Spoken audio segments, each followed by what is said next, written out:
Hello Braille class, today we're going to be reading the next part of Charlie and the Great Glass Elevator. Remember in the last part, Willy Wonka had gone in his elevator with Charlie and they were going to try and find Minus Land to find Grandma Georgina. So once again, Mr. Wonka went on, I rolled up my sleeves and set to work. Once again, I squeezed my brains, searching for the new recipe. I had to create age, to make people old. Old, older, oldest. Aha! I cried, for now the ideas were beginning to come. What is the oldest living thing in the world? What lives longer than anything else? A tree, Charlie said. Right you are, Charlie. But what kind of tree? Not the Douglas fir, not the oak, not the cedar. No, my boy. It is a tree called the bristlecone pine that grows upon the slopes of Wheeler Peak in Nevada, USA. You can find bristlecone pines on Wheeler Peak today that are over 4,000 years old. This is fact, Charlie. Ask any dendrochronologist you like and look that word up in the dictionary when you get home, will you please? So that started me off. I jumped into the Great Glass Elevator and rushed all over the world collecting special items from the oldest living things.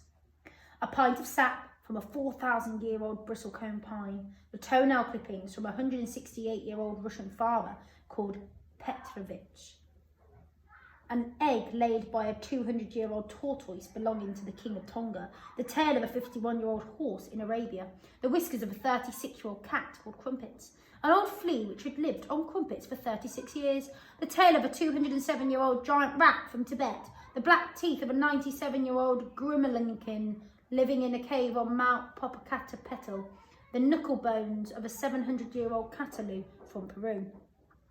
All over the world, Charlie, I tracked down very old and ancient animals and took an important little bit of something from each one of them. A hair or an eyebrow, or sometimes it was no more than an ounce or two of the jam scraped from between its toes while it was sleeping.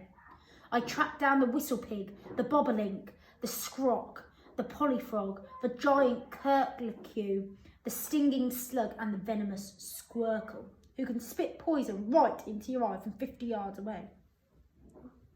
Sounds dangerous. But there's no time to tell you about them all now, Charlie.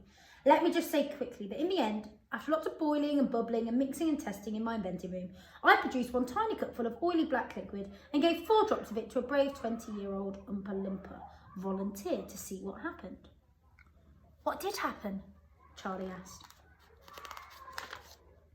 It was fantastic, cried Mr. Wonka. The moment he swallowed it, he began wrinkling and shrivelling up all over and his hair started dropping off and his teeth started falling out. And before I knew it, he had suddenly become an old fellow of 75. And thus, my dear Charlie, was Vita-Wonk invented. Did you rescue all the Oompa Loompa Minuses, Mr. Wonka? Every single one of them, my boy. 131 all told. Mind you, it wasn't quite as easy as all that. There were lots of snags and complications along the way. Good heavens, we're nearly there. I must stop talking now and watch where we're going. Charlie realised that the elevator was no longer rushing and roaring. It was hardly moving at all now. It seemed to be drifting. Undo your straps, Mr. Wonka said. We must get ready for action. Charlie undid his straps and stood up and peered out. It was an eerie sight. They were drifting in a heavy grey mist, and the mist was swirling and swishing around them as though driven by winds from many sides. In the distance, the mist was darker and almost black, and it seemed to be swirling more fiercely than ever over there. Mr. Wonka slid open the doors. Stand back, he said. Don't fall out, Charlie, whatever you do. The mist came into the elevator. It had the fusty, reeky smell of an old underground dungeon. The silence was overpowering. There was no sound at all, no whisper of wind, no voice of a creature or insect, and it gave Charlie a queer, frightening feeling to be standing there in the middle of this grey, inhuman nothingness, as though he were in another world altogether, in some place where man should never be. Minus Land, whispered Mr. Wonka. This is it, Charlie. The problem now is to find her. We may be lucky, and then again, we may be not. Number 17, chapter 17, Rescue in Minus Land. So they're going to find Grandma Georgina now. I don't like it here at all, Charlie whispered. It gives me the willies. Me too, Mr. Wonka whispered back. But we've got a job to do, Charlie. We must go through with it.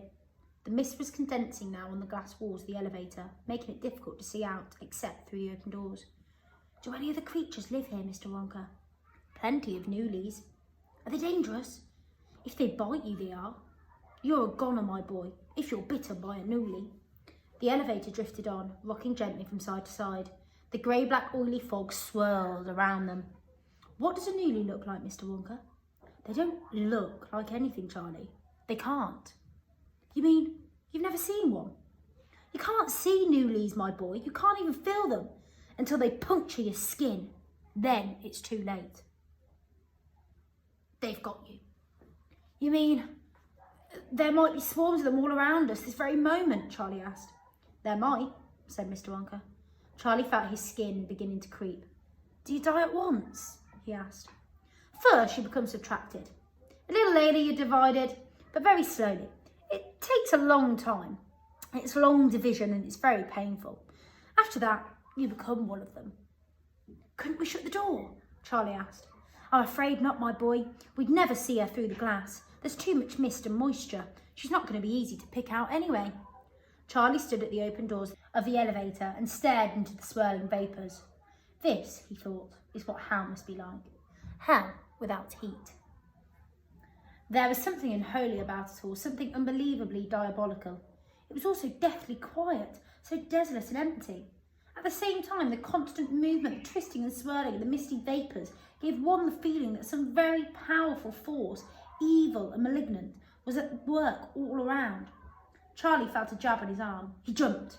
He almost jumped out of the elevator. Sorry, said Mr. Wonka. It's only me. Ah, Charlie gasped. For a second, I thought, I know what you thought, Charlie. And by the way, I'm awfully glad you're with me. How would you like to come here alone? As I did, as I had to, many times. I hope you enjoyed our reading today, and we're going to do a little bit more tomorrow.